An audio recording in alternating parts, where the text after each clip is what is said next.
예, 안녕하세요. H채널의 한창훈입니다. 반갑습니다. 2018년도 11월 1일 비트코인 및 암호화폐 시황 방송을 시작하겠습니다. 제가 어제 여러분들한테 이제 책을 3권을 보여드렸는데, 그게 이제 저만 보이고 여러분들한테 안 보여줬더라고요. 제 얼굴만 나오고. 그래서 다시 한번 보여드리고 이제 시작을 해볼게요. 일단 코스톨라니 책인데, 1권은 돈 뜨겁게 사랑하고 차갑게 다루어라. 그리고 이거는 투자는 심리게임이다. 3권은 실전 투자 강의 이렇게 돼 있어요. 그래서 세 권 다 내용이 좋습니다. 좋고 여러분들 투자를 하시는 분들이니까 한번 읽어보시면 도움이 많이 될 것 같아요. 그럼 이제 방송 시작해 볼게요. 일단 그러면 댓글을 먼저 보고 댓글에 대한 질문에 답변을 하는 순서로 진행을 해 보겠습니다. 토양이 님이 엊그저께 질문을 해주신 거예요. 엊그저께 질문을 해주신 내용인데, 제가 이 부분에 대해서 답변을 굉장히 간단하게 적어서 답변을 드리는 게 좋을 것 같아서 답변을 드리고, 그 다음에 이제 차트 보고 뉴스 보고 이렇게 하겠습니다. 일단 H님 질문이 있습니다. 지난달 상승장의 이유가 궁금해요. 2015년부터 약 2년간 상승을 했는데 어떤 큰 호재라든지 올라야 했던 요인이 특별히 있었는지를 알고 싶습니다. 지금으로부터 약 1년 6개월 돌아오는 상승장은 벡트나 ETF 기관 세력 투입, 경제 위기에 의한 여러 개혁, S커브로 인한 이전보다 더 큰 상승장이 될 것으로 제 나름대로 예상하는데 저의 생각에 오류가 있을까요? 뒷부분은 제가 이제 읽어봤을 때 다른 건 없어서 일단 궁금하신 거는 이거예요. 지금 앞에 이제 얘기하셨던 부분. 이 부분에 대해서 제가 답변을 이제 드리도록 하겠습니다. 일단, 지금 상승장이 있었고, 그 15년부터 상승장에 대해서 제가 차트를 먼저 한번 보여드릴게요. 보시면 15년도부터 이제 하락장이 끝나고 이렇게 상승장이 있었습니다. 그리고 지금 하락을 했죠. 근데 지금 토양이님이 궁금하신 거는 지금 이 상승장이 무슨 이유에서 상승을 했냐 이거죠. 이거. 그러면 보세요. 이때 상승 그리고 이때 상승은 무슨 이제 이유가 있었느냐. 그때도 물론 상승의 이유는 다 있었습니다. 있었는데 우리 기억 속에는 크게 없어요. 크게는 없고 일단 상승의 이유는 다 있었죠. 하락의 이유도 그 당시에 다 있었습니다. 하락할 때는. 지금도 이제 하락 이유는 갖다 붙이면서 있는 거고, 일단은 시장의 어떤 상승과 하락에 대해서 이제 뉴스가 나오잖아요. 그런 것들은 결국에 약간 어떻게 보면 후행하는, 그러니까 상승이 나오고 그 상승에 대한 이유를 이제 기자분들이라든가 아니면 전문가들이 찾는 거죠. 야, 이런 이유 때문에 상승했나 보다. 아니면 이런 이유 때문에 하락했나 보다. 그러면 지금 호재는 엄청 많이 나오고 있는데, 호재 뉴스는 엄청 많이 나오고 있는데 왜 상승을 안 하느냐. 지금 어떻게 보면 상승장이 아니기 때문에 그렇게 나오고 있고, 그러니까 상승장일 때는 그거에 맞는 그냥 뉴스가 나오는 거고, 하락장일 땐 그거에 맞는 뉴스가 나오는 거다, 이렇게 보고, 저는 이제 그런 뉴스에 따라 왜 호재가 나왔는데 상승 안 하고 악재가 나왔는데 하락, 이게 아니라 제가 보는 관점을 이제부터 설명을 드릴게요.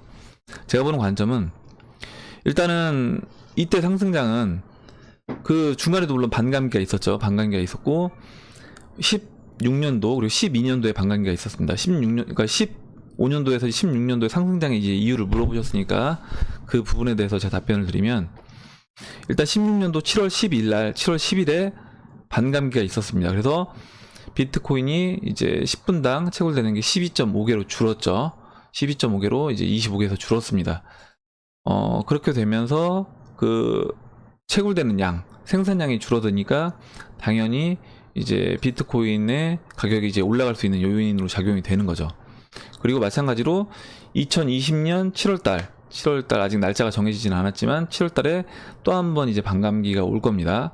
그러면 저는 그 전에 상승을 하든 아니면 그 전 2020년 7월 상승장까지 그냥 이렇게 채널 하단부를 따라서 올라가더라도 반감기가 지나면 다시 한번 상승장은 올 거다, 이렇게 저는 보고 있고, 크게 이제 제가 사이클을 보면 한번 보세요. 기술적으로 그냥 말씀드리는 거예요. 상승, 하락, 상승. 이제 이게 한 사이클이라고 하면요. 그 다음에 조정을 거쳤죠. 그리고 다시 상승, 죄송합니다. 상승, 하락, 상승. 이렇게 이 한 사이클이 또 이제 와야 된다는 거죠. 이 한 사이클이. 저는 이렇게 그래서 기술적으로 이제 한 사이클이 완성되고 쉬고 다시 한 사이클 완성되고 또 쉬고 이런 식으로 이제 흘러가고 있다라고 이제 보고 있습니다. 그래서 뭐 이유는 이제 뭐 기술적으로 지금은 설명드린 거고 이제 제가 기술적으로 보는 부분인 거고 저는 사실 이제 올해 말 이제 거의 다 왔죠. 올해 말 뭐 벡트 거래소라든가 이제 기관들이 들어올 준비를 이제 하고 있잖아요. 기관들이 이제 들어올 준비를 하기에 앞서서 그럼 작년 상승장은 뭐였느냐? 일단 한번 이 사이클에 따른 것도 있을 것이고 이렇게 시장을 한번 상승시켜 보는 거예요. 그리고 대중들의 반응을 보는 거죠. 얼마나 많이 이 시장에 참여를 하는지 그리고 각 나라들의 반응도 보는 겁니다. 이 비트코인의 배후 세력 이제 일루미너티 뭐로 저는 이제 FRB 그 배후 세력을 예상을 하고 있는데 그 배후 세력들이 봤을 때 비트코인 가격을 이렇게 올렸을 때 얼마나 대중들이 참여를 하는지 그리고 각 나라의 반응들은 어떤지 예를 들어서 중국은 작년에 이제 7월 달에 비트코인 가격이 그때 뭐 300만원 좀 넘어가기 시작하니까 그 위안화로 이제 비트코인 못 사게 막고 거래소 차단시키고 퇴출시켰죠. 우리나라도 이제 12월 달에 신규 자금 막았습니다. 이런 식으로 각 나라들의 이제 반응을 보는 거예요. 어떤 식으로 이제 각 나라들이 움직이는지. 뭐 인도도 마찬가지였고 터키도 마찬가지였고 이런 식으로 반응들 각각 했습니다. 그거의 반응들을 보고 야 이렇게 암호화폐에 대해서 반대하는 나라들은 어떻게 그럼 환율을 움직여서 이 나라들이 암호화폐를 받아들일 수밖에 없는 그런 여건을 조성시키는 거죠.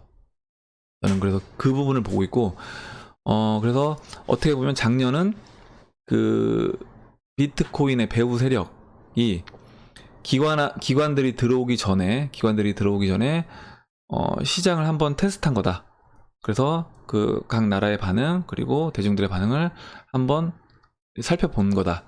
네, 그렇게 하고 이제 조정을 거치고 조정 거치는 동안 이제 기관들이 들어올 준비를 하면서 기관들 들어올 준비 플러스 각 나라들의 환율을 이제 공격을 해서 그 각 나라들이 받아들일 수밖에 없는 그런 상황으로 몰고 가고 있는 거로 이제 보고 있습니다.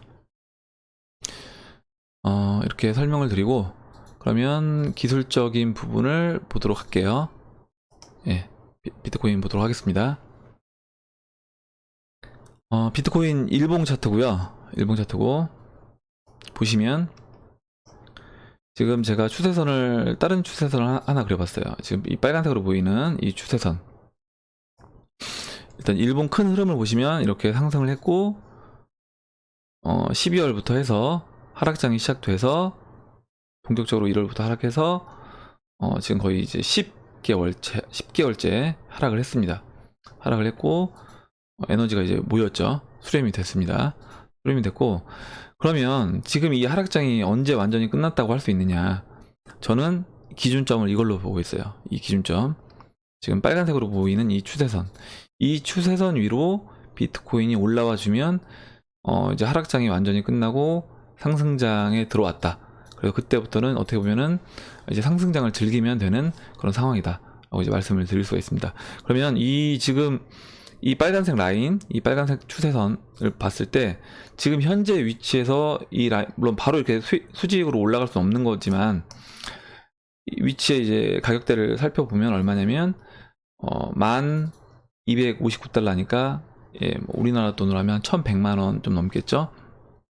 그러니까 1비트가 1250달러 이상 상승을 해 줬을 때 일단 비트코인은 상승장으로 돌입했다라고 이제 얘기를 할 수 있습니다. 4시간봉 볼게요. 4시간봉 보시면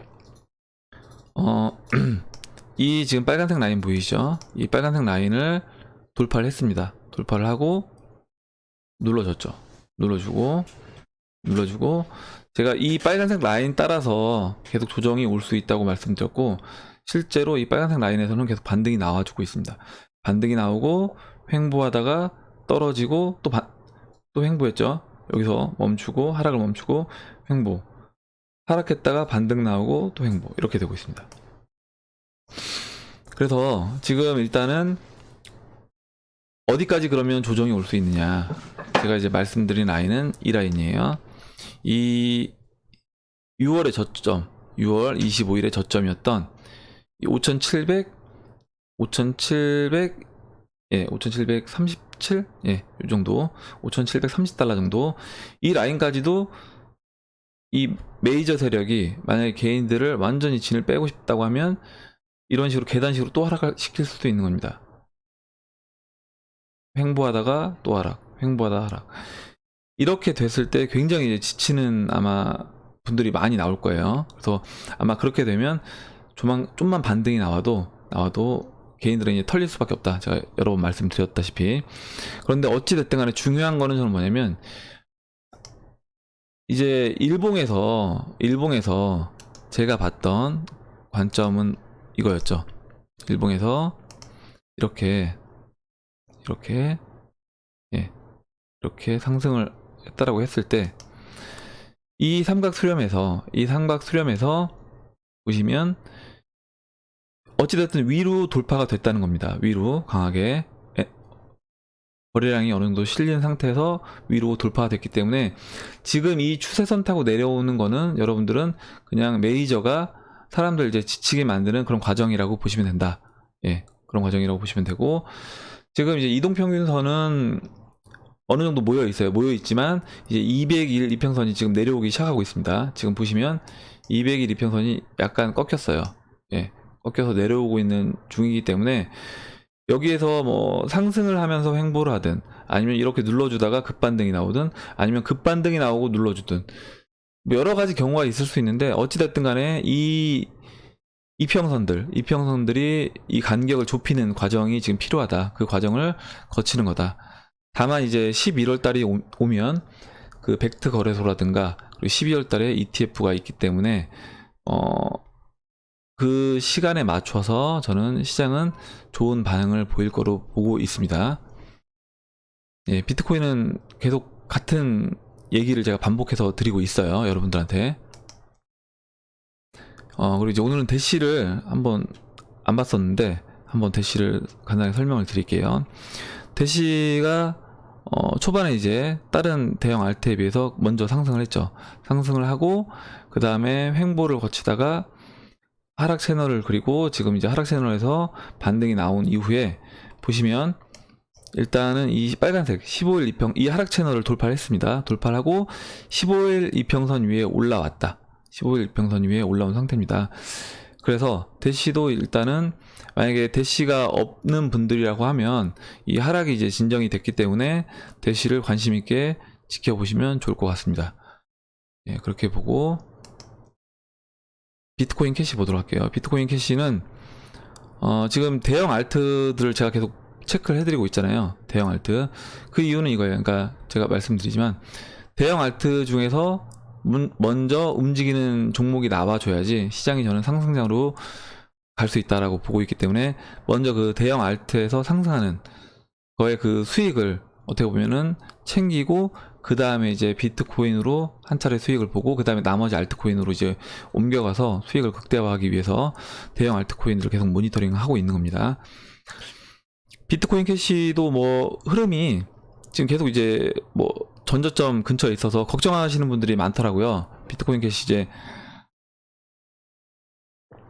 제가 이제 계속 말씀을 드리고 이미 저는 이제 비트코인 물량의 10%를 비트코인 캐시로 옮겨놓은 상태라고 이제 말씀을 드렸잖아요. 그래서 여러분들 중에서도 이제 제 방송을 보시는 분들이 비트코인 캐시를 이제 교체를 매매를 하셨든지 아니면 그냥 현금으로 비트코인을 캐시를 사셨든지 이렇게 하신 분들이 있는데, 저는 사실 비트코인 캐시는 몇 번 말씀을 드렸어요. 뭐냐면 어찌됐든 간에 두 가지 중에 한 가지라는 거예요. 뭐냐면 비트코인 캐시가 먼저 올라가든 비트코인보다, 아니면 비트코인이 상승하고 비트코인 캐시가 가든 그래도 갈 거라는 거죠. 그러면 이제 제가 보는 교체 타이밍은 적어도 일봉을 한번 보여드릴게요. 일봉으로 0.2 정도, 0.2 정도, 0.2 정도, 예, 0.1 비트코인, 그러니까 1 비트코인 캐시가 0.2가 되는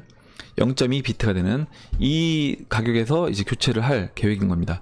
근데 이제 그 타이밍이 제가 원하는 거는 비트코인이 상승하기 전에 비트코인 캐시가 먼저 올라가 줬으면 좋겠지만 그렇게 안 될 수도 있는 거예요. 뭐 제가 예상한 대로 다 시장이 움직이지 않을 수가 있는 거기 때문에 그렇게 안 된다고 하더라도 지금 비트코인 그러면 이제 비트코인이 먼저 올라가는 그 상승분은 먹지 못하겠지만 이 비트코인 캐시 이 가격이 충분히 저는 메리트가 있는 가격이라고 보고 있기 때문에 지금은 비트코인 캐시로 갖고 있어도 문제될 건 없다. 대신 여러분들이 이런 거는 이제 조심하셔야 되는 거예요. 그러니까 여러분들의 상황이 제 포트폴리오랑 똑같진 않잖아요. 저는 말씀드렸다시피 비트코인 비중에서 제가 100을 갖고 있다라고 하면 10%를 비트코인 캐시로 바꾼 거예요. 무슨 얘기냐면 지금 50%는 비트코인을 그대로 보유하고 있는 겁니다. 그래서 만약에 시장이 대형 알트코인들이 안 가고 비트코인이 먼저 가더라도 그 50% 비트코인 갖고 있는 비트코인 100에서 50% 비트코인 갖고 있는 그걸로 먼저 수익을 취하면 되는 건데 여러분들도 이 부분을 그러니까 여러분들이 포트폴리오를 잘 정리를 하셔서 이걸 운영을 하셔야 되는 겁니다. 제가 이제 비트코인 캐시가 먼저 갈 수 있다고 얘기를 드리니까 그럼 난 비트코인 다 팔고 비트코인 캐시로 다 들어가서 현금까지 아니면 다른 알트들까지 다 매도를 해서 비트코인 캐시를 사겠다 이렇게 하시면 안 된다는 거죠. 그래서 항상 포트폴리오를 잘 정리를 하셔서 여러분들이 운영을 하셔야 되고 뭐 100%라는 건 없다는 거죠. 뭐 몰빵에서 한두 번 맞을 수 있는데 그 한두 번 중에 내가 틀리게 되면 굉장히 시장에서 소외받거나 힘들어질 수가 있는 겁니다. 만약에 비트코인 캐시가 진짜 맨 마지막 이 알트코인 시장에서 맨 마지막에 상승한다라고 하면 비트코인 캐시로 내가 모든 자산을 다 몰아넣었을 때 다른 뭐 비트코인 가고 리플 가고 이더리움 가고 막 다 가는데 굉장히 소외감을 느낄 수밖에 없는 거예요. 그래서 그렇게 하지 마시고 자산 배분을 잘 관리를 하셔서 현금도 어느 정도 일정 부분 갖고 계시고 비트코인도 일정 부분 갖고 계시고 나머지 알트들 대형 알트들도 이렇게 어느 정도 여러분들이 비중 조절을 하셔서 투자를 하시기를 저는 이제 권장을 해드리는 겁니다.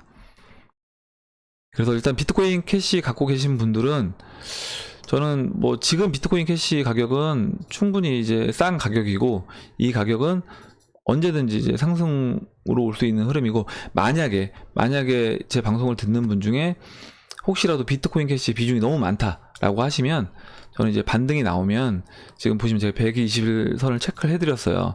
121선이 0.085입니다. 0.085 현재 0.085 정도에서 일정 부분은 이거를 비트코인으로 전환을 시켜 놓으셔라. 너무 비트코인 캐시에는 몰빵을 하지 마셔라. 이렇게 말씀을 드리겠습니다. 마지막으로 이제 알트에서 리플을 하나 이제 설명드릴게요.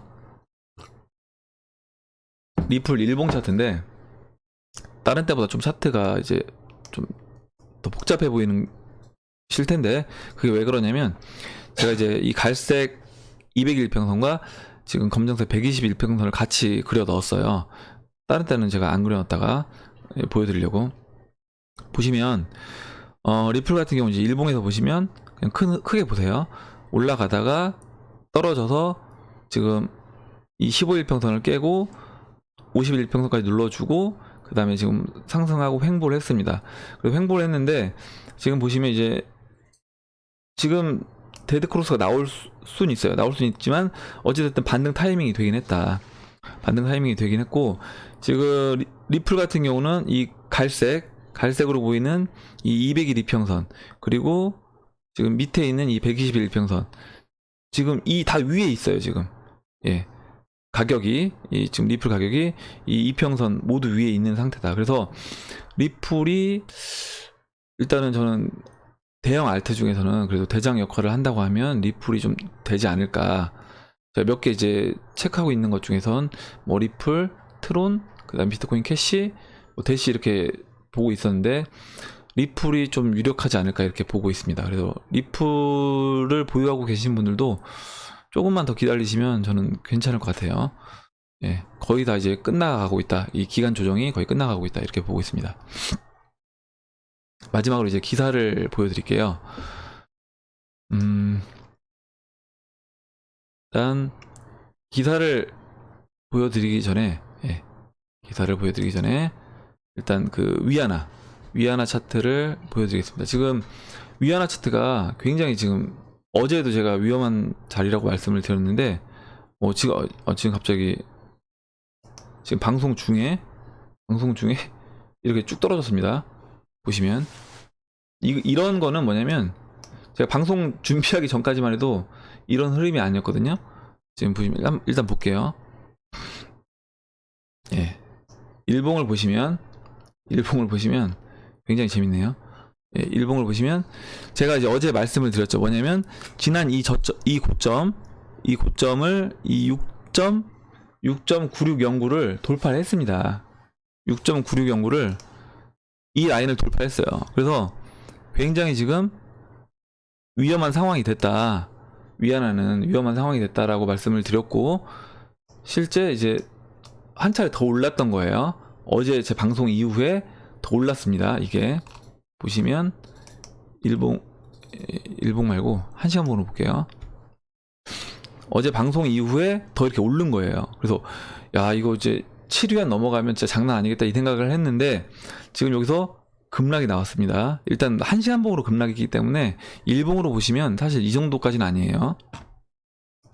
일봉으로 보면 그냥 어제 올린 것만큼 눌러놓은 겁니다.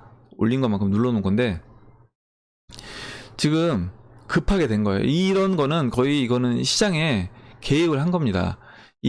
그냥 시장에서 이걸 개입을 안 하고 이런 급락이 나오긴 쉽지 않은데, 지금 보시면 중국이 환율 조작국 피하자 미 국채 20조 던지며 위안화 방어 해서 이게 10월 17일 날 이렇게 지금 막 국채를 던지면서 방어를 하고 있어요.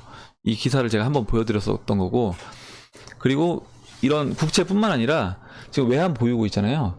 외환 보유고가 지금 거의 외환 보유고를 계속 던지면서 지금 3조 달러가 넘는데 외환 보유액을 동원해서 위안화를 안정시키고 있습니다. 중국 인민은행이 이거 10월 31일자 기사예요. 이 기사는 보시면 이제 어제 환율이 심리 저항선이 1달러 7 위안대에 접근하면서 미중 환율 전쟁이 우려된다. 그래서 3조 달러가 넘는, 이게 근데 3조 달러가 거의 4조 달러가 넘었었는데 이거를 계속 외환 보유액을 동원하면서 막고 있었던 겁니다. 지금 막고 있었던 거고, 지금 중국 인민은행 성숭청 참사는 전날 상하이에서 열린 금융회의에 참석해 위안화 환율 하락과 관련 손을 써야 할 때는 당연히 그렇게 한다며 필요하면 외환 보유액을 이용해서라도 위안화 환율을 안정시킬 것이라고 강조했다. 지금 이거는 제가 봤을 때 그 인민은행에서 이제 개입을 한 걸로 보이는 거예요. 아까 방금 전에 보셨던 그런 이제 급락 같은 경우는 시장에서 그렇게 움직이진 않았을 거로 보이고 있고요. 그러니까 지금 굉장히 급한 상황에서 인민은행에서 지금 최대한 막으려고 노력을 하고 있는 상황인 겁니다. 이로 인해 중국은 시장 수급을 기반으로 하고 환율 조절 상황을 지켜보면서 관리 변동 환율 제도를 실행해야 한다고 성참사는 강조했다. 그리고 7위안대에 진입할 경우 갖가지 억측을 불러일으키고 자본을 대량 유출시키는 금융혼란이 우려되기 때문이다 라고 이렇게 얘기를 했습니다. 예. 그리고 마지막으로 이제 성참사는 지난 30년간 경제 발전을 거치면서 국내 총생산 성장이 장시간 투자와 무역에 의존했지만 현재는 소비에 의존함에 따라서 수출입이 GDP 증가에서 차지하는 비중이 이미 상당히 축소했다며 위안화 절하를 활용해 수출 부양에 나서지는 않을 거다. 위안화 절하가 마치 자기네가 의도한 것처럼 이렇게 얘기를 한 거예요. 그러니까 우리는 지금 이제 수출입은 이제 30년간 그렇게 경제 발전을 수출입을 통해서 이뤘는데 지금은 오히려 이제 국내 소비에 의존하기 때문에 위안화를 굳이 절하시킬 필요가 없다. 그래서 우리는 뭐 이렇게 조절한다 얘기하는데, 이거는 좀 어떻게 보면 자기네가 지금 위험한 상황을 숨기기 위해서 그런 식으로 얘기하는 것밖에 안 보이고, 오히려 더 저는 이런 말 속에서 지금 중국의 다급함이 느껴지고 있어요. 저는 환율 절하를 통해 수출입을 촉진하는 것은 득보다는 실이 많다. 당연히 실이 많겠죠. 왜냐면 중국 기업들이 달러빚이 많습니다. 달러빚이 많아요. 생각해 보세요, 여러분들. 만약에 제가 아는 이제 분이 계신데, 아는 대표님이 그러니까 쉽게 여러분들 예를 들어드리는 거예요. 만약에 여러분들이 비트코인으로 어떤 대출을 받았어요. 근데 대출을 받았는데 이 비트코인을 대출 받은 상태에서 이 비트코인을 여러분들이 원화로 바꿔서 쓰고 있었어요. 쓰고 있는 상태에서 갑자기 비트코인이 작년처럼 막 300만 원에서 800만 원, 1000만 원 이렇게 넘어가기 시작하는 거예요. 그 원화로 비트코인 300만 원일 때 빌려서 그걸로 막 직원들 월급도 주고 공장도 짓고 막 썼어요. 그리고 돈도 벌었어요. 벌었는데 갑자기 비트코인 가격이 올라가면 어떻게 돼요? 근데 이제 비트코인 갚아야 되잖아요. 갚을 때는 이제 비트코인을 빌렸으니까 비트코인을 갚아야 되죠. 그럼 비트코인 가격이 올라가면 어떻게 돼요? 아무리 여러분들이 장사를 해도 갚을 수가 없는 거예요. 막 2배, 3배 이렇게 올라가 버리면. 지금 중국은 그런 입장인 겁니다. 중국은 그동안 달러 빚을 많이 써서 달러 빚을 가지고 달러를 갖고 위안화를 갖고 중국 기업인들이 이걸 활용해서 공장도 짓고 뭐 생산량도 늘리고 했습니다. 위안화로 바꿔서. 근데 이제 갚을 땐 뭘로 갚아야 돼요? 달러로 갚아야 되죠. 근데 그동안은 위안화가 어떻게 보면 강세였어요. 강세였기 때문에 오히려 이득이었던 거죠. 갚을 때는 조금만 갚아도 되고, 그래서 달러 빚을 쓰는데 어려움이 없었습니다. 근데 지금 이렇게 달러 강세가 되기 시작하면 어떻게 돼요? 중국 기업들이 이제 어떻게 보면 똥줄 타는 거예요, 진짜. 얘네들이 만약에 여기서 이 7위안이 넘어가기 시작하면 아무리 기업이 생산을 잘하고 실제 장사를 해서 돈을 벌어도 그 달러 빚 그리고 그 이자에 대해서 감당이 안 되는 겁니다. 그래서 아마 그 부분에서 그 7위안이 넘어가면 기업들 중에 야 이거 안 되겠다, 빨리 그냥 기업 정리해서라도 일단 빚부터 갚고 봐야겠다, 이런 생각을 할 수 있는 겁니다. 그래서 아마 그 부분에서도 중국 지금 인민은행이 굉장히 급한 것이 이런 기사에서도 저는 느껴진다. 물론 자기들은 우리 하나도 안 급해, 우리가 오히려 위안화를 절하시키고 있었어, 수출을 유리하게 하기 위해서, 그렇게 얘기를 하지만 저는 그건 아니라고 본다. 그래서 지금 굉장히 위급한 상황이 됐다, 이렇게 보고 있습니다. 그리고 그러면 중국이 이렇게 중국을 그 위안화를 계속 공격해서 달러 강세를 만드는 미국의 목적이 있을 거 아니에요. 미국의 목적이 뭐냐? 우리나라 IMF 때 기억하시는 분들도 있을 텐데 IMF 때 이제 보시면 이 국가 뭐 기록관인데 보시면 IMF 때 어떻게 됐냐면 우리나라 나라 빚이 1,500억 달러였어요. 근데 우리나라가 가진 외환은 40억 달러입니다. 40억 달러. 빚은 1,500억 달러인데, 근데 보세요. 아까 제가 말씀드렸잖아요. 1,500억 달러가 되는 달러 빚이 있는데 달러 가치가 계속 올라가면 어떻게 되겠어요? 이거 어떻게 갚아요, 이걸? 아무리 우리나라가 성장이 막 10% 이상 돼도 갚기 힘든 겁니다, 이게.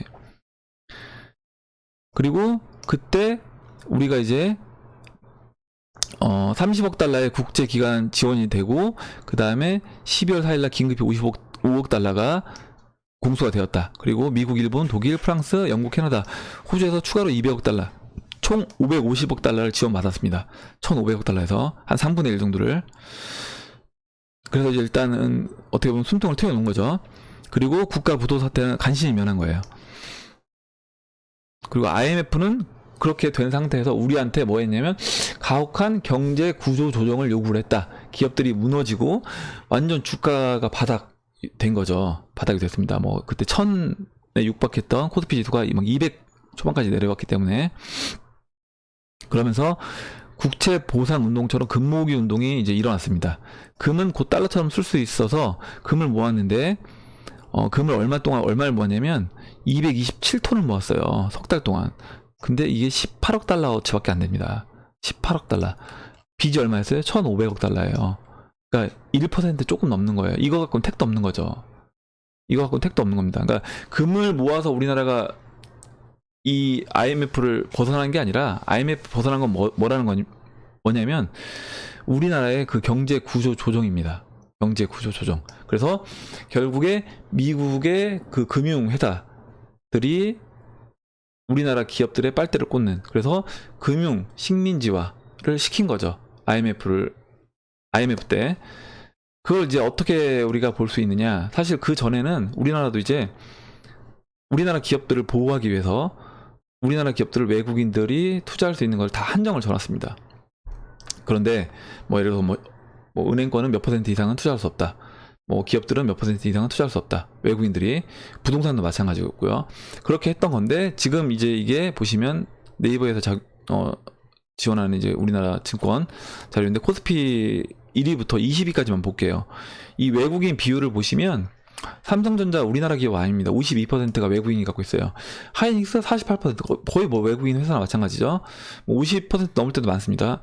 삼성전자 우선주는 84%고요. 셀트리온 그나마 양호하네 20%, 뭐 삼성바이오로직스는 8.95%인데 보시면 LG화학 37, 포스코 54, 46, 42, 14, 신한지주 금융주들은 심해요. 68, KB 국민은행이라고 해서 우리나라 은행이 아니에요. 외국은행입니다. 69.67%가 외국 거고요. 그리고 SK이노베이션 39, 60 이렇게 되는데 20위까지 보면 보니까 거의 뭐 40% 넘는 걸로 하면 거의 뭐 반 이상이 40%를 외국인들이 갖고 있다. 그리고 보시면 적게 갖고 있다고 했을 때가 이 하나, 삼성바이오로직스 하나였고 나머지는 다 20% 30% 넘는 거예요. 평균을 하면 한 35에서 40 정도 될 것 같거든요. 무슨 얘기냐면 거의 우리나라 이제 이 IMF 때를 시작으로 해서 우리나라 기업들이 벌어들이는 수익의 3분의 1 이상을 외국인들이 가져가는 겁니다. 그러니까 우리나라 국민들이 피땀 흘려서 일한 거에 배당이 지급이 되면 3분의 1은 그냥 그 외국인들 투자자들이 가져가는 거예요, 고스란히. 그러니까 굳이 뭐 전쟁을 일으킬 필요도 없는 거예요. 그냥 우리나라 그 어떻게 보면 약간 금융 식민지인 거죠. 그래서 외국인들 입장에서는 그냥 돈만 자본만 투자해놓고 그 투자했던 자본은 이미 다 회수해 갔습니다. 뭐 배당이라든가 이런 걸로 해서 차익을 통해서 빼갖고 그거 빼갖고 외에 갖고 있는 이 돈만 이렇게 갖고 있는 거예요. 갖고 있는 거고 거기서 매년 3분의 1씩 우리나라 국민들이 일한 거에 배당을 외국인들이 가져가고 있다. 그러면 제가 이 얘기를 왜 드리는 거냐면 미국의 최종 목적은 뭐냐면 이거예요. 미국이 지금 이렇게 중국을 위협해서 이 강달러 위안화 약세를 계속 조정하는 이유는 뭐냐면 니들 금융시장 개방해라 이겁니다. 니들 금융시장 개방하지 않으면 니들 개방할 때까지 강달러 기조 제가 봤을 때 멈추지 않을 거라고 봅니다. 계속 유지할 거예요. 그래서 결국에 중국이 선택해야 되는 거는 존심을 굽혀서 미국한테 금융시장을 개방해야 된다. 부동산 시장도 마찬가지고. 그렇지 않으면 이 게임은 저는 끝나지 않을 거라고 봅니다. 이 게임은. 왜냐면 이번 기회에 완전히 금융시장에서 중국을 어떻게 보면 무릎 꿇히려고 하는 그게 저는 보이기 때문에 그렇지 않으면 이 게임은 이 무역전쟁, 미중 무역전쟁은 끝나지 않을 것이다. 이렇게 보고 있습니다. 우리나라 IMF 때 우리나라가 그랬던 것처럼요. 마지막으로 이제 기사 보여드리고 이제 끝내도록 할게요.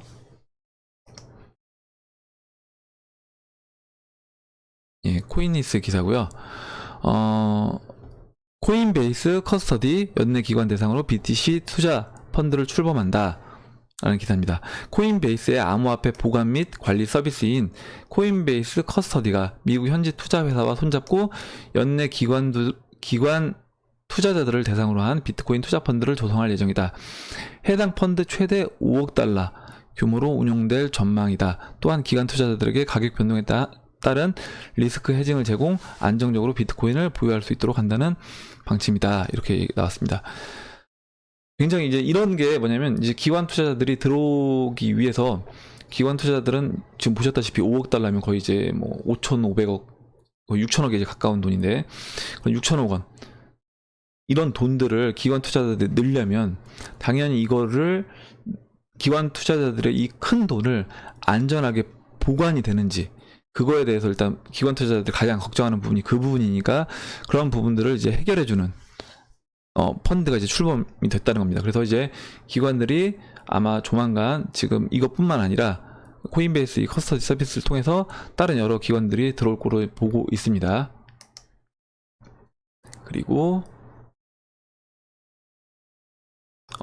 이제 오늘 아침에 기사인데요. 빗썸이 미국 진출 신호탄 핀테크 기업 시리즈1에 투자를 이제 받은 겁니다. 뭐냐면 이렇게 파트너십을 맺었어요. 그래서 시리즈1하고 시리즈1은 어떤 회사냐면 이렇게 그냥 뭐 핀테크 관련 기업인데 2013년도부터 해서 ICO 같은 거를 그러니까 뭐 크라우드 펀딩 이런 걸 대행해주는 그런 회사더라고요. 보니까 보시면 가상화폐 거래소 빗썸이 미국의 증권형 토큰 거래소를 설립한다. 빗썸은 최근 미국 핀테크 기업인 시리즈원과 계약을 맺고 증권형 토큰 거래소 구축을 위한 투자와 기술 지원을 하기로 했다고 1일 밝혔다. 증권형 토큰은 블록체인을 기반으로 하는 스마트 계약을 첨가한 증권을 가리킨다. 무슨 얘기냐면 부동산, 천연자원, 자산을 토큰화하고 유동화해서 프로젝트의 성공 여부에 따라서 투자자에게 수익을 배분하는 방식으로 작동을 한다. 배당에 관심이 없다면 그냥 주식처럼 거래소를 통해서 타인한테 팔 수도 있다. 예, 이런 겁니다. 그러니까 부동산도 뭐냐면 이제 앞으로 부동산은 덩치가 크잖아요. 어제 얘기했던 뭐 미술품도 될 수 있고 금괴도 될 수 있고 이런 덩치가 큰 자산들을 어떻게 하냐면 이런 증권형 토큰으로 만들면 소액 투자자들한테도 다 나눠줄 수 있는 겁니다. 그래서 중간에 내가 수익이 됐을 때 빼고 싶으면 그냥 거래소에서 팔아도 되고, 아니면 끝까지 그 기간까지 부동산이라고 하면 부동산이 매각이 될 때까지 들고 와서 할 수도 있고, 아니면 부동산에 대해서 만약에 뭐 임대료를 받는다. 그럼 임대료 배당만 받으면서 내가 그 토큰을 들고 있을 수도 있는 겁니다. 이제 이런 게 앞으로 그러니까 모든 자산들, 세상의 모든 자산들은 저는 다 이 블록체인 상 위에 올라올 거다. 이렇게 보고 있습니다. 그래서 빗썸이 이제 앞으로 이 시리즈원과 같이 미국의 거래소를 만든다. 거래소를 만드는 거고, 이 시리즈원은 SEC의 정식 크라우딩 인가를 취득한 핀테크 기업으로 2013년 설립된 그런 회사입니다. 그리고 마지막에 또 이런 얘기가 있더라고요. 뭐냐면 앞으로 이 시리즈원은 올해 안에 미국 비상장 주식 거래 시장에 상장할 예정이고, 증권형 토큰 거래소가 구축되는 대로 내년 하반기에는 나스닥의 상장도 추진을 한답니다. 그러면 이런 경우에는 빗썸은 시리즈원의 지분을 인수해서 나스닥 시장에 진출하는 방안도 검토하고 있다. 가상화폐 거래소로서 미국 자본시장에 상장하는 최초의 사례가 될 수도 있다라고 얘기를 했습니다. 지금 보시면 빗썸, 이게 되게 웃긴 게, 빗썸이 그 BK 인베스트먼트 그 성형외과 의사분인 그 김병국 그 의사분이 이제 인수를 했잖아요. 지분을. 그 인수한 이후에 지금 여러 가지 이런 일들이 이루어지고 있습니다. 그래서 그 누구죠? 예. 어떤 유튜브 전문가분께서 그런 얘기도 이제 해주셨고, 저는 이제 이런 일들이 결국에는 이 빗썸 뒤에 BK 인베스트먼트가 있고, 그리고 그 찰리 브라운님, 죄송합니다. 찰리 브라운님이 얘기를 해주셨는데, BK 인베스트먼트 그 뒤에 또 다른 그런 기업들, 배후에 있는 그런 기업들이 다 이런 미국 기업과 연계해서 협력을 맺고 빗썸이 미국 나스닥에 진출하는데 어떤 교두보를 마련하는 이런 역할을 하고 있는 것으로 이제 보고 있습니다. 예, 그럼 이상으로 2018년도 11월 1일 비트코인 및 암호화폐 시황 방송을 마치도록 하겠습니다. 도움이 되셨다면 좋아요와 구독 버튼, 그리고 알림종 버튼을 눌러주세요. 감사합니다.